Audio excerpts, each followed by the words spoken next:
Assalamualaikum warahmatullahi wabarakatuh. Perkenalkan, nama saya Talita Hasnusatika dari kelas 10-3. Kali ini saya akan menceritakan kembali novel yang sudah saya baca.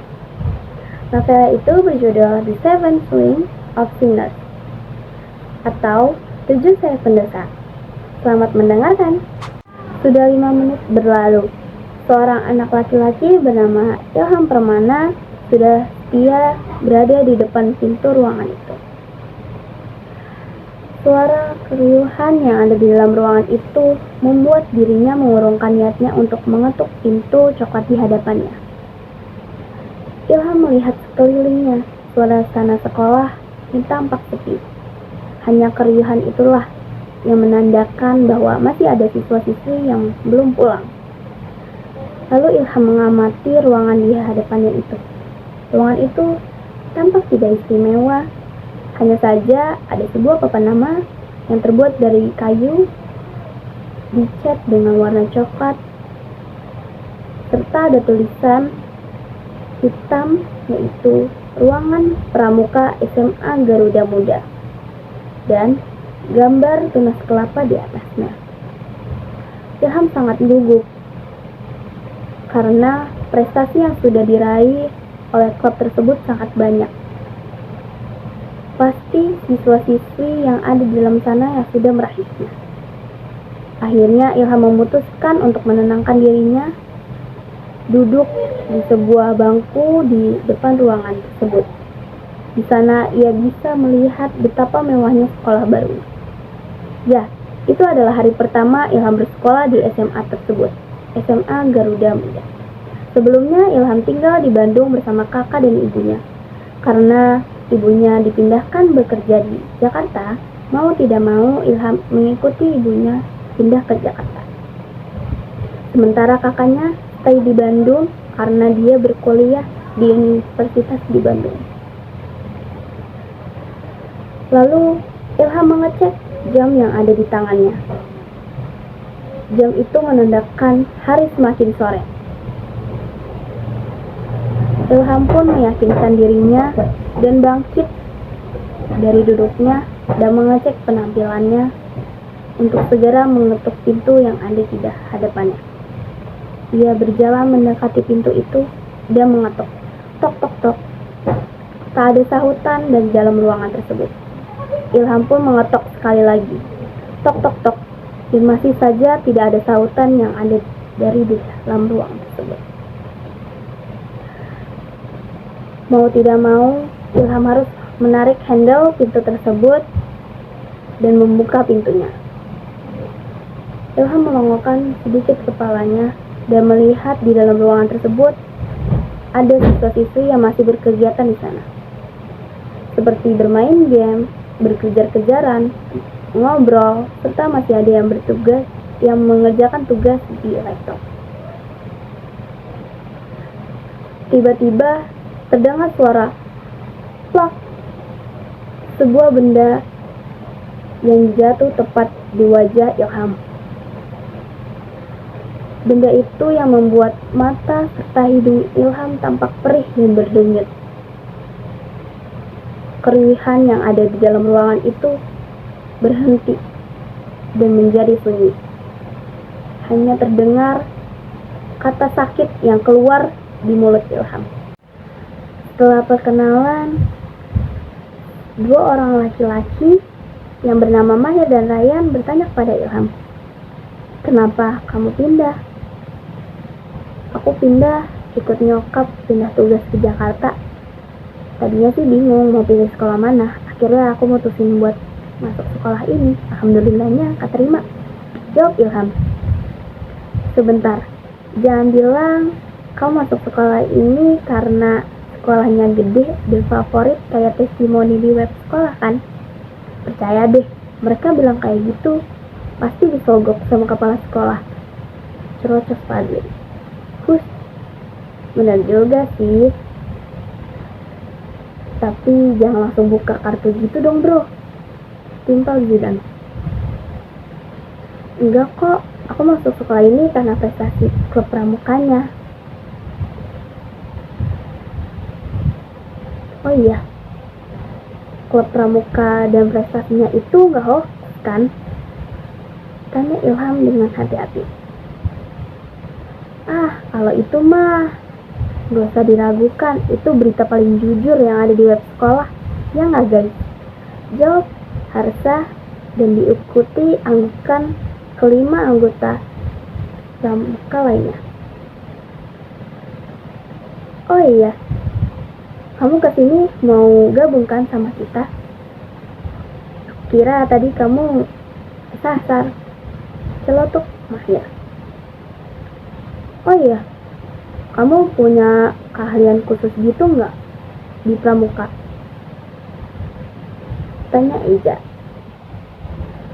Aku sih bisanya di bidang PUPK aja sih, jawab Ilham. Keenam anggota pramuka tersebut saling tatap dan matanya berbinar. Yes, akhirnya ada yang bisa melengkapi grup kita, kata Zidan. Tapi sebelum kamu masuk, kamu harus dites dulu, kata Zidan lagi. Akhirnya Ilham pun dites oleh keenam anggota pramuka tersebut. Congrats Ilham, selamat ya Ilham, kamu udah bisa masuk klub pramuka dan gabung ke divisi PUPK. Ternyata Ilham berhasil menyelesaikan tes-tes yang diberikan oleh mereka. Dari situ percakapan banyak mulai terlintas, serta mereka juga mengobrolkan tentang camping yang akan diadakan di sekolah SMA Garuda Muda. Beralih ke ruangan kepala sekolah. Di sana ada dua orang, yaitu kepala sekolah yang bernama Daniel serta sekretarisnya bernama Ratna. Di sana mereka berbincang-bincang mengenai susunan acara, sponsor, serta penampilan-penampilan klub yang akan diadakan di anniversary sekolah SMA Garuda Muda. Banyak sekali yang mereka kerjakan, serta berkas-berkas yang perlu ditandatangani oleh kepala sekolah. Setelah selesai dengan kegiatan itu, sekretarisnya baru keluar dari ruangan kepala sekolah, tetapi dicegat oleh kepala sekolah karena ada satu hal yang ingin dikatakan oleh kepala sekolah. Tunggu sebentar, tolong berikan dokumen ini kepada Pak Guntur. Jangan sampai ada yang melihat dokumen ini ya, kata kepala sekolah. Baik Pak, saya akan mengantarnya kepada Pak Guntur, jawab sekretarisnya. Gimana nak, kamu betah nggak di sana? Tanya Dewi sambil mengambil piring nasi goreng untuk Ilham. Alhamdulillah betah dan seru bun, jawab Ilham. Oh ya, kamu udah masuk klub pramuka itu kan? Tanya ibunya lagi. Udah dong bun, bahkan Ilham masuk klub itu pas hari pertama loh, jawab Ilham. Oh iya, ngomong-ngomong tentang anniversary, ibu dapat undangan dari sekolah untuk mengikuti rapat. Nanti kita pulang bareng ya, kata ibunya. Siap, laksanakan bun, jawab Ilham.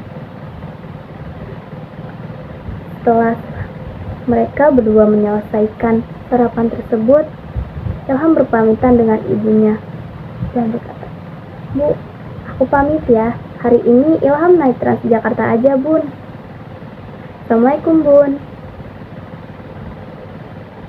Waalaikumsalam, nak. Hati-hati ya, jawab ibunya. Sebagai klub kebanggaan sekolah, klub pramuka banyak sekali anggotanya, sampai harus dibikin menjadi grup. Itu ada grup sayap, grup cakar, grup ekor, grup bulu, dan juga grup paruh. Ada 3 grup yang harus tampil di hari anniversary, yaitu grup sayap, cakar, dan juga paruh. Sisanya akan mengikuti ajang internasional.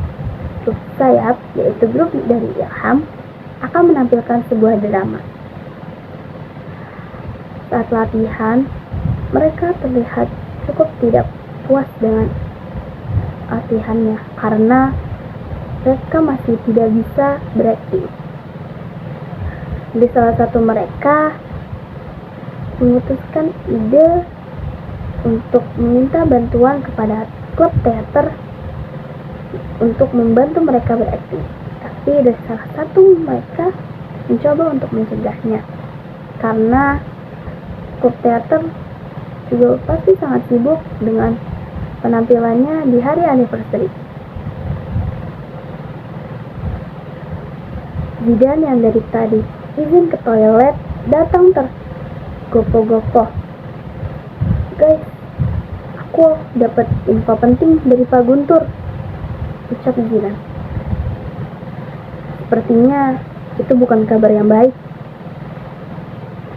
jawab Harsha. Katanya rencana camping kita bakal gagal, ucap Zidan. Semua anggota pramuka kecuali Ilham refleks berdiri dan menatap Zidan dengan bingung. Gimana bisa?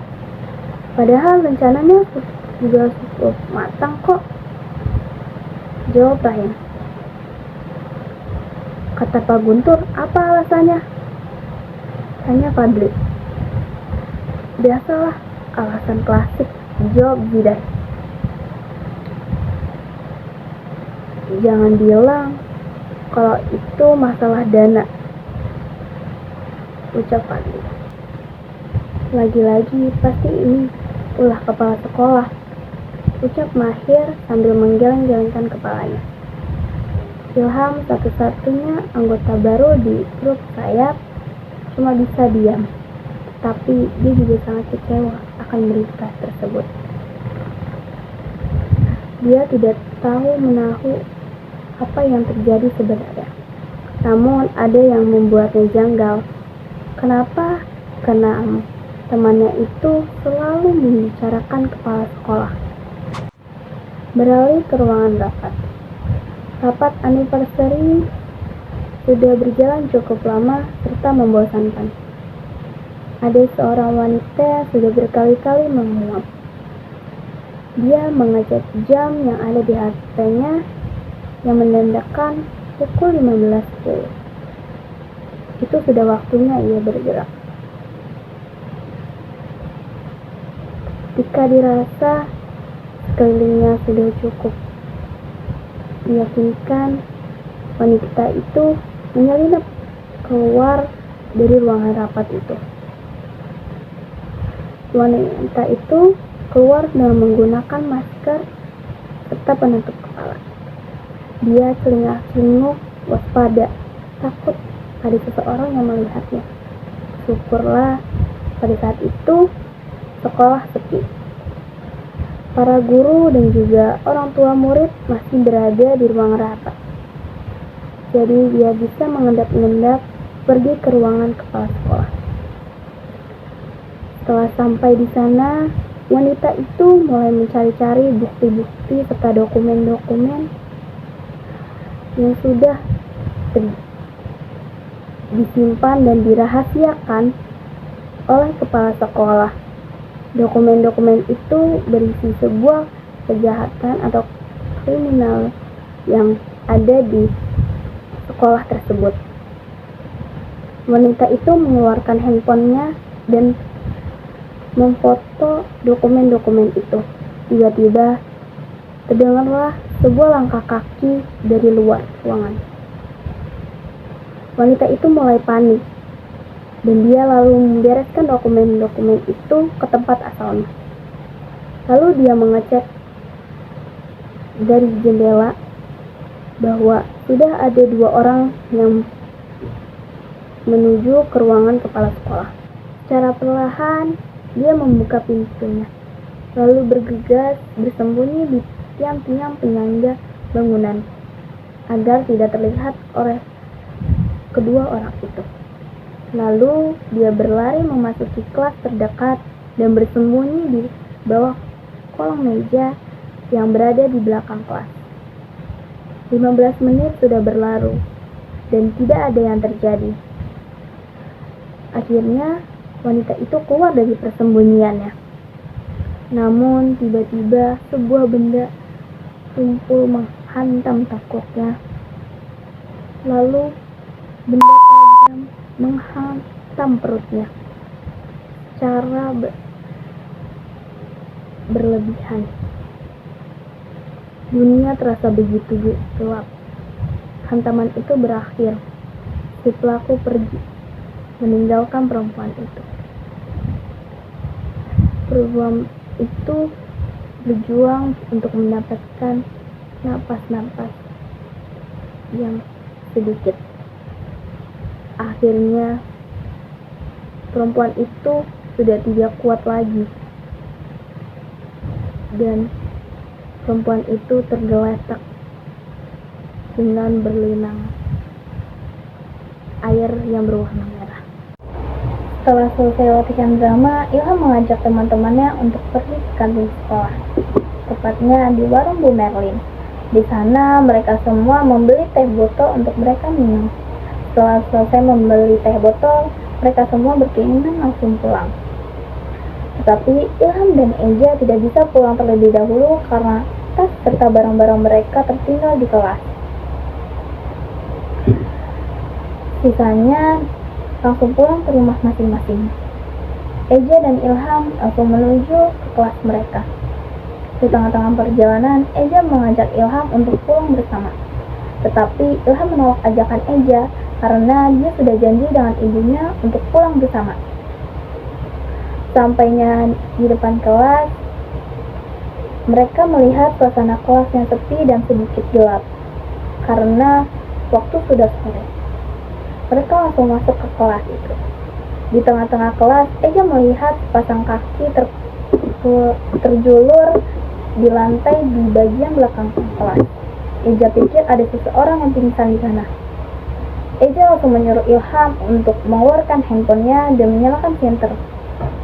Dari penerangan senter, mereka melihat sesosok perempuan terkulai di lantai di tengah-tengah kubangan air berwarna merah yang berasal dari dadanya. Tubuh Eja langsung gemetar serta membeku. Ham, ini...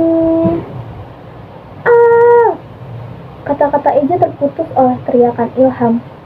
Refleks Eja menoleh ke arah temannya itu. Ham, kamu kenapa? Tanya Eja panik. Bunda kenapa? Teriak Ilham secara histeris. Mata Eja langsung membulat. Jadi, sesosok perempuan itu adalah bunda dari Ilham. Pemakaman sudah sepi. Hanya tersisa Kak Julian dan juga Ilham di sana. Terlihat Ilham tampak sedih atas kepergian ibunya. Suara azan sudah terdengar. Waktu sudah menandakan maghrib tiba. Kak Julian mengajak Ilham untuk pulang ke rumah. Ilham pun mengiyakan ajakan kakaknya itu. Di rumah, Ilham duduk di sofa favorit ayah dan ibunya. Kenangan yang Ilham bersama ibunya dan Ilham bersama keluarganya masih lengkap terlintas di pikiran. Air mata Ilham tak terbendung. Tiba-tiba kakak Ilham menghampiri Ilham dengan membawa es kopi favorit mereka berdua. Ilham yang menyadari kakaknya menghampirinya, dia cepat-cepat menghapus air matanya itu. Dia takut kakaknya khawatir kepada dirinya. Kakaknya duduk di samping Ilham. Di sana sambil meminum es kopi, mereka berbincang-bincang bagaimana ke depannya nanti.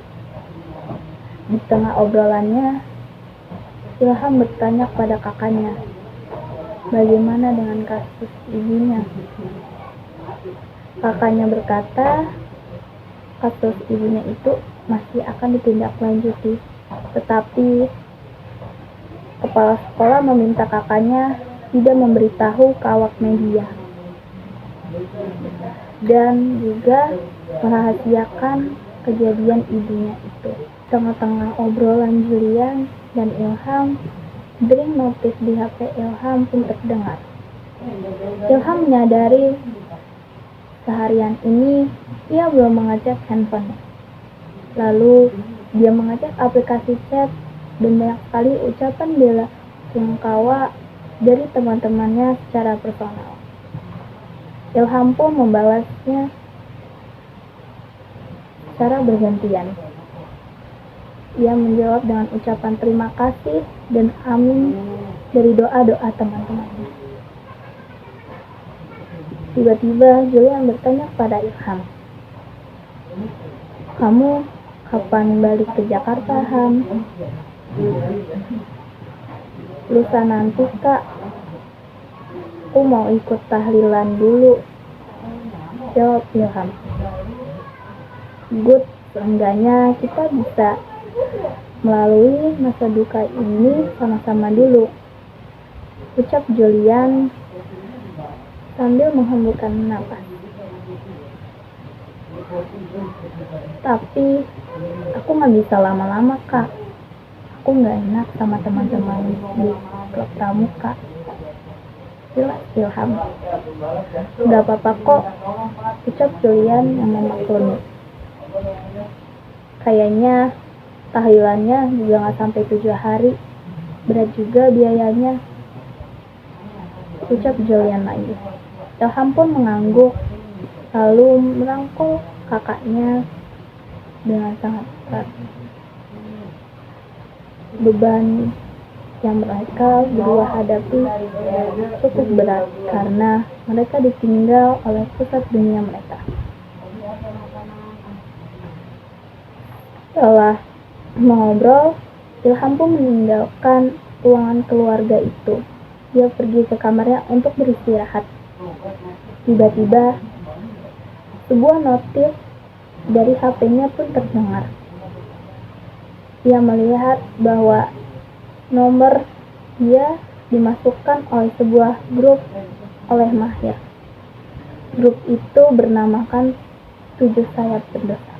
Obrolan di grup itu dimulai dari pesan dari Mahir yang berisi, aku ngumpulin kalian semua karena kita semua punya tujuan yang sama. Pasti kamu bingung ya, Ham? Nanti kita bakal jelasin kalau kamu udah di Jakarta. Oh iya, lusa nanti pulang sekolah kita semua ngumpul ya di rumah aku. Semuanya harus datang. Setelah membaca pesan dari Mahir, Ilham pun kepo apa yang akan mereka obrolkan di rumah Mahir nanti. Hari demi hari di Bandung terasa begitu lamban bagi Ilham. Hingga hari itu pun tiba.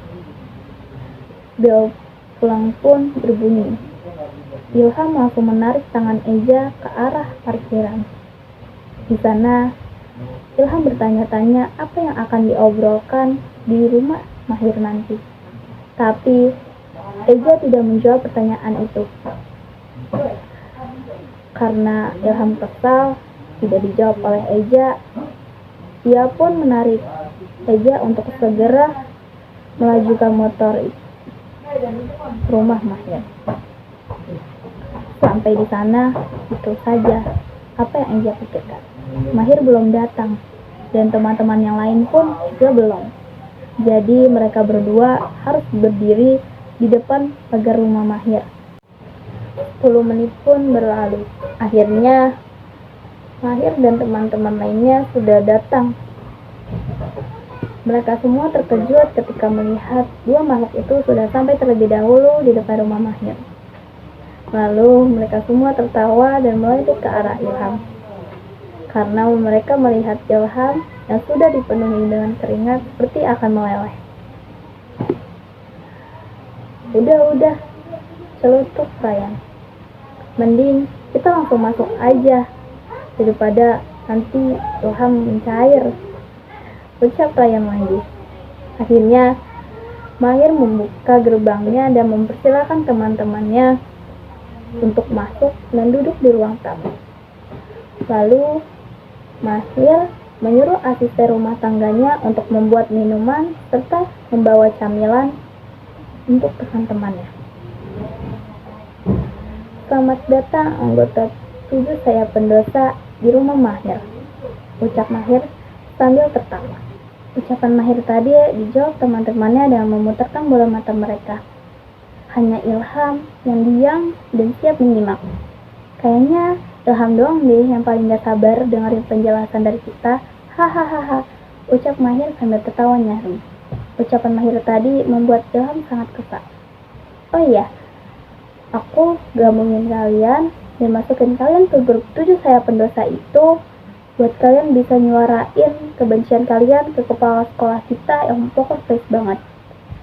Obrolan dilanjut dengan satu persatu menjelaskan peristiwa mereka yang mereka alami dan berkaitan dengan kepala sekolah, seperti Ryan dengan beasiswa, Mahir dengan kakaknya overdosis obat-obatan, Fadli dengan bapaknya yang difitnah korupsi, Eja yang dulu sempat menjadi donatur sekalian dianaktirikan kepala sekolah, serta Harsha dengan adiknya yang dirisak di sekolah. Penjelasan dari teman-temannya membuat Ilham kehilangan kata-katanya. Rupanya citra kepala sekolah tidak baik. Aku turut prihatin sama apa yang terjadi dengan kalian dan keluarga kalian, ucap Ilham dengan tulus. Aku juga prihatin Ham sama kamu, kata Mahir. Aku, Ilham sambil menunjuk dirinya sendiri. Kamu gak ingat? Kepala sekolah ngelarang kita buat gak memblow up tentang kasus kematian ibu kamu. Terang Ryan. Bahkan saat kamu di Bandung, kasus itu sempat masuk manifest Twitter.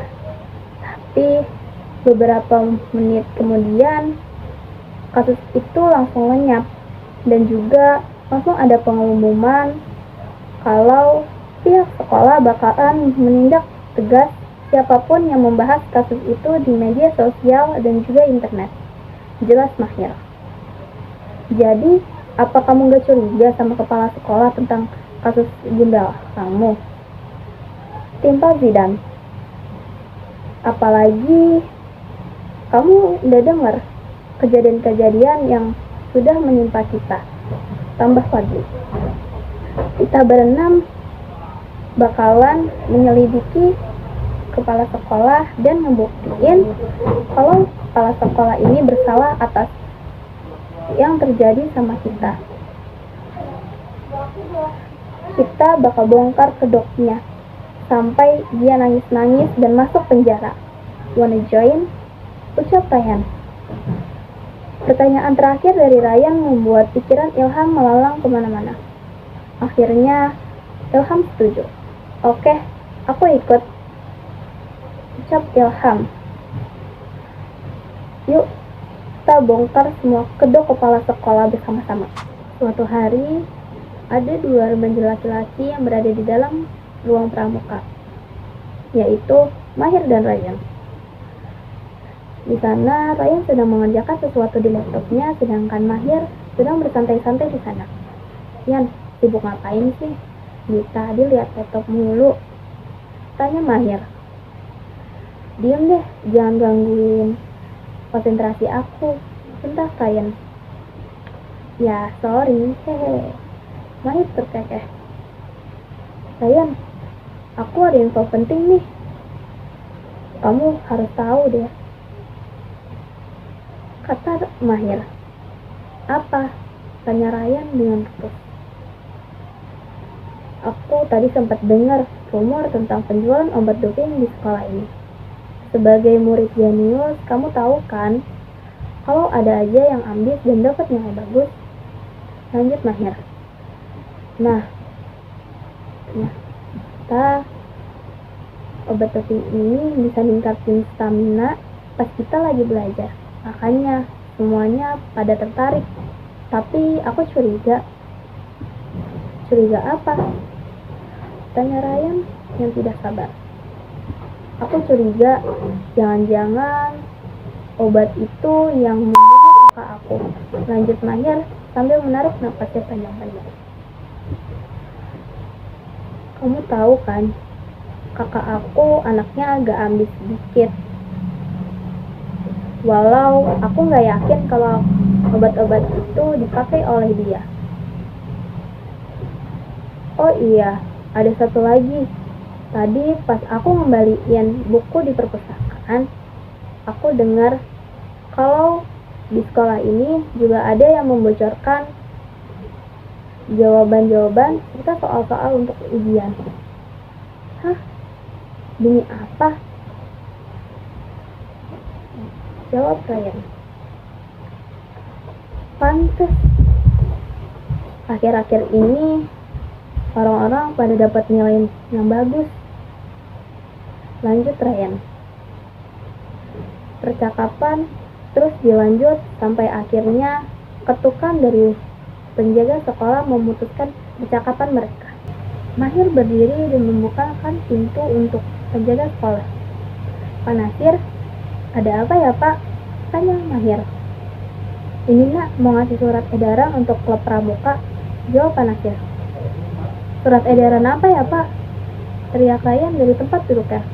Wah, kalau itu saya kurang tahu Narayan. Saya cuma disuruh untuk membagikannya. Jelas Pak Nasir. Ya udah kalau gitu, saya lanjut lagi ya. Pamitnya sebelum undur diri. Setelah Pak Nasir pergi, dengan tidak sabar, Ryan membuka surat edaran itu. Namun kemudian, ia refleks mengumpat. Apa-apaan ini? Hah? Ada apa? Tanya Ryan dengan penasaran.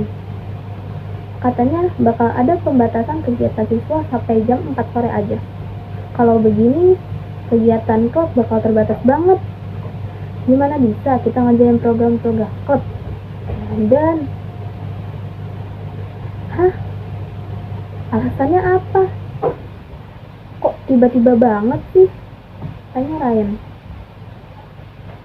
Katanya sih biar situasi makin kondusif menjelang hari anniversary sekolah, kata Mahir sambil emosi. Belum sempat emosi mereka berdua reda, tiba-tiba Harsa dan Zidan datang tanpa mengetuk pintu. Pelipis mereka banjir dengan air keringat serta nafas mereka yang ngos-ngosan, menandakan bahwa ada hal yang harus dibahas. Aku tadi dengar dari teman kelas OSIS bahwa ada indikasi korupsi di pensi tahun lalu. Ungkap Harsa to the point. Aku tadi sempat foto kertas laporan yang dibawa sama anak OSIS, imbuh Zidan sambil memperlihatkan foto di ponselnya ketiga temannya. Kita kudu gerak cepet. Kalau kita setengah-setengah, bisa-bisa kita habis duluan sama si Daniel. Kita manfaatin aja malam hari anniversary. Ucap Ryan. Suara tawa Eja, Harsa dan juga Zidan terdengar sampai jalan depan kosan Eja. Ya, hari itu mereka bertiga sedang kumpul di kosan Eja. Mereka di sana membahas hal-hal lucu di rumah pati Eja, bahkan membicarakan Eja yang masih jomblo. Pasalnya, dulu Eja mempunyai seorang kekasih. Percakapan mereka bertiga terhenti ketika mendengar suara seorang remaja laki-laki. Loh, lagi pada di sini? Ketiga orang itu langsung menoleh ke sumber arah suara. "Kok kamu di sini?" tanya Harsha heran. "Bawa tas-tas gitu pula." "Minggat kamu." Harsha refleks menutup mulutnya saat melihat Zidan memelototinya. Dia baru sadar bahwa Ilham tidak punya siapa-siapa lagi di Jakarta. "Loh, kamu jadi ngekos di sini, Ham?" tanya Zidan. Ilham mengangguk. "Udah ada yang mau take over kontrakan juga, jadi bisa langsung ngekos. Untung di kosan Eja ada kamar kosong, lumayan. Ada barengan berangkat dan pulang sekolah," kata Ilham. Eja pun langsung bangkit dari duduknya dan menghampiri Ilham. "Guys, aku nganterin Ilham ke kamarnya dulu ya. Kalian tunggu di sini," kata Eja sambil membantu Ilham membawa barang-barangnya. Saat sedang mencari bukti-bukti kejahatan kepala sekolah, mereka semua diteror oleh sosok misterius. Awal-awal, Ilham, Zidan dan juga Fadli mendapatkan musibah, serta mereka juga mendapatkan surat peringatan dari sosok misterius itu melalui seekor burung merpati. Hari berikutnya, Zidan menemukan mayat Pak Nasir di dekat musola, dan juga ditemukannya mayat Bu Merlin di dekat dapur warung miliknya.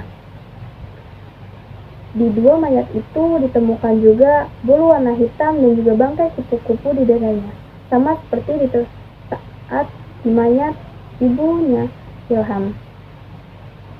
Di hari yang sama, Eja juga difitnah oleh Fadli sebab dikira ia mengkhianati teman-temannya karena burung kemarin mirip seperti burung milik Eja. Di hari yang sama, setelah Eja menenangkan diri di taman pulang sekolah, ia ingin menghampiri Ilham yang ada di sekolah untuk pulang bersama. Di tengah-tengah perjalanan, ia mengalami kecelakaan sampai-sampai ia harus memasuki rumah sakit karena kakinya yang patah.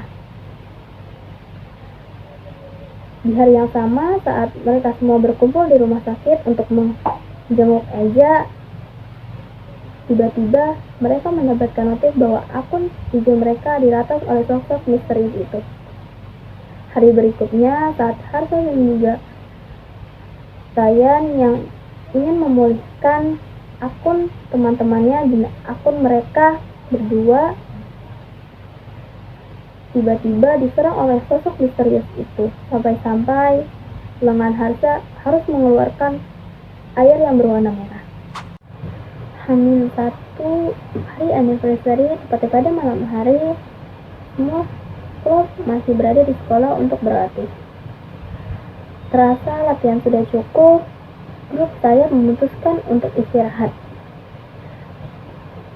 Saat istirahat, mereka mengobrol dan juga mengingatkan satu sama lain untuk tetap berhati-hati dan juga jangan pernah pergi sendirian. Di tengah perbincangan, Fadli dan juga Harsha izin pergi ke toilet. Sudah 15 menit berlalu sejak kedua temannya itu izin pergi ke toilet. "Aku takut terjadi apa-apa deh sama mereka. Apa kita susul aja ya?" usul Zidan. "Tapi mereka pergi kemana tadi?" Mahir bertanya-tanya. Pasalnya mereka saat itu berada di posisi antara kelas 10 dan juga kelas 11. "Aku nggak lihat sih mereka ke arah mana," tukas Eja.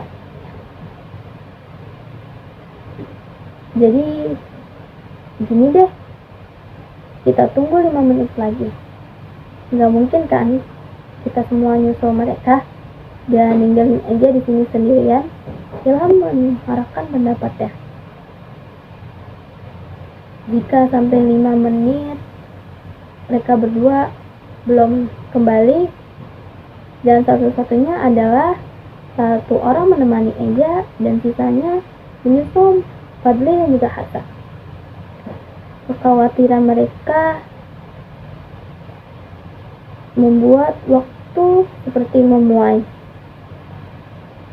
Mereka semua duduk dengan gelisah menanti kedua temannya itu. Apalagi waktu sudah menunjukkan pukul 10 malam, yang seharusnya klub-klub harus segera berada di ruang klub atau pulang ke rumah masing-masing. Tepat menit kelima, Harsa dan juga Fadli kembali dengan tengah berlari. "Kalian kenapa?" tanya kelima anggota 7 sayap pendosa secara bersamaan. "Kalian gak habis diserang sama sosok misterius itu kan?" tanya Eja. "Enggak," jawab Eja singkat. "Kita berdua tadi dari toilet kelas 12, terang Harsa. Aku rasa kita harus memperkuat bukti yang sudah didapatkan Mahir tentang transaksi ilegal. Dan kalian tahu kita berdua dapat apa?" ucap Fadli. "Udah, langsung aja cerita. Ini udah jam 10 lewat. Takut nanti kena hukum kalau belum masuk ke ruang klub," ucap Zidan. "Tadi di sana kita dapat foto transaksi ilegal itu. Untung saja di sana ada semak-semak, jadi kita bisa moto deh," ucap Fadli sambil memperlihatkan foto yang ia dapat. "Wait, tunggu sebentar," seru Ilham. "Bukannya ini salah satu dari 8 anak yang terlihat senang saat Panasir meninggal, iya kan?" lanjut Ilham. "Iya betul," kata Mahir. "Kalian ngerasa gak sih akhir-akhir ini mereka berdelapan jarang terlihat secara bersamaan?" tanya Zidan. "Kira-kira ada apa ya?" Mereka semua memikirkan latar belakang dari ke-8 anak mencurigakan itu, kecuali Ryan. Dia sudah mencari latar belakang ke-8 anak itu, tapi tetap saja tidak menemukan yang mencurigakan.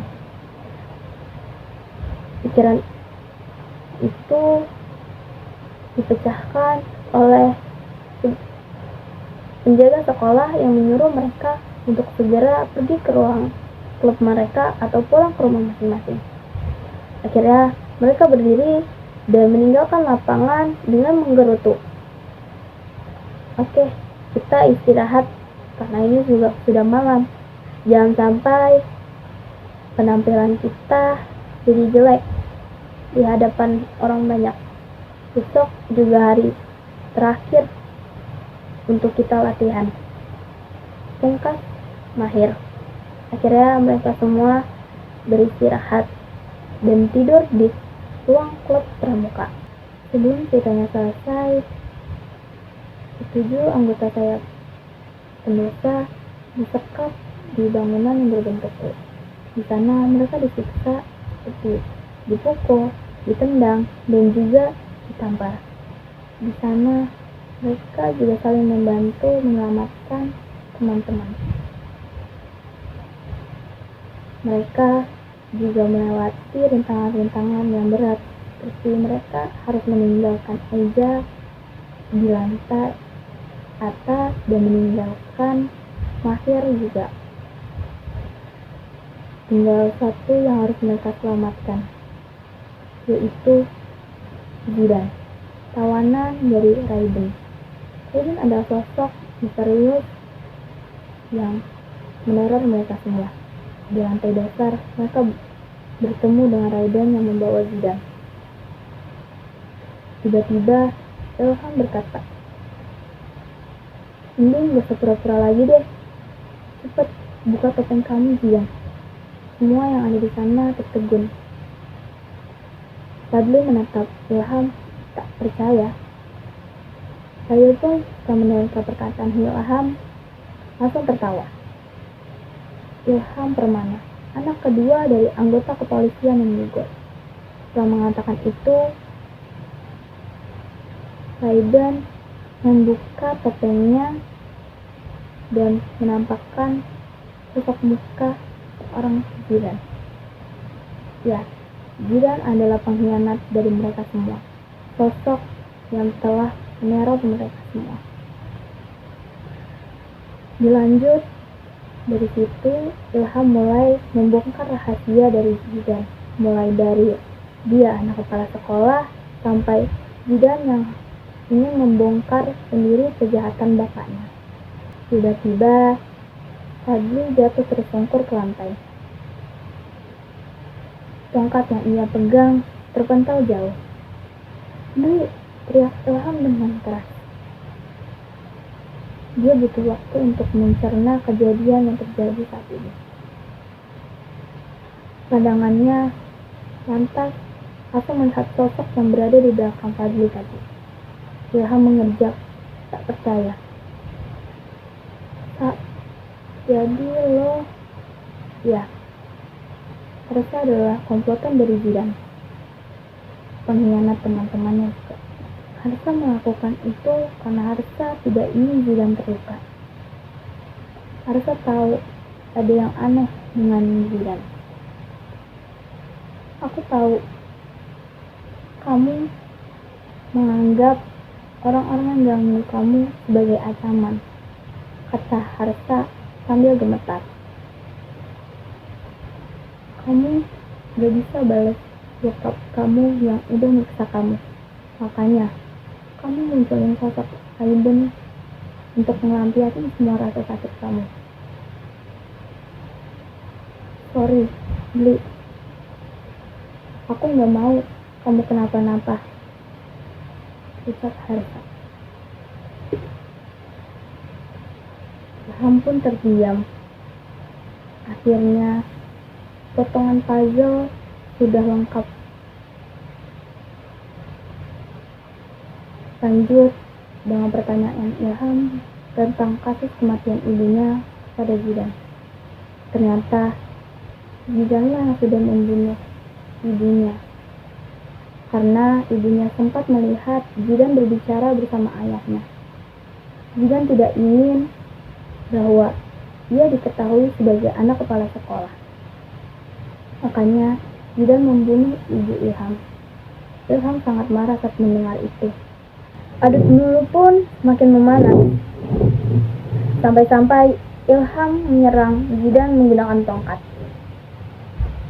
Tapi semua serangan Ilham berhasil ditangkis oleh Zidan. Ketika serangan Ilham berhasil menggores pipi Zidan, sikap Zidan langsung berubah. Dia menatap ke arah Ilham seperti seorang pemburu.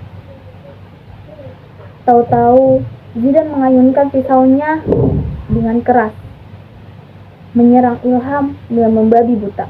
Ilham yang kewalahan akhirnya terpeleset dan jatuh terduduk. Momen itulah yang dimanfaatkan oleh Zidan. Namun saat pisau itu diayunkan ke arah Ilham, tiba-tiba terdengar jeritan. Ilham dan juga Zidan langsung tertegun dan juga membeku saat menyadari apa yang baru saja terjadi. Ternyata di tengah-tengah antara mereka berdua terdapat Harsa. Jadi pisau itu berhasil mengenai perut Harsa. Semua orang yang ada di sana panik.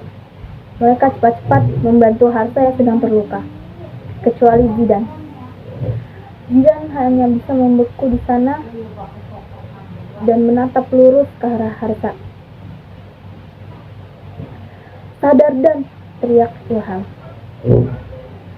"Kedok kamu udah kebongkar semuanya.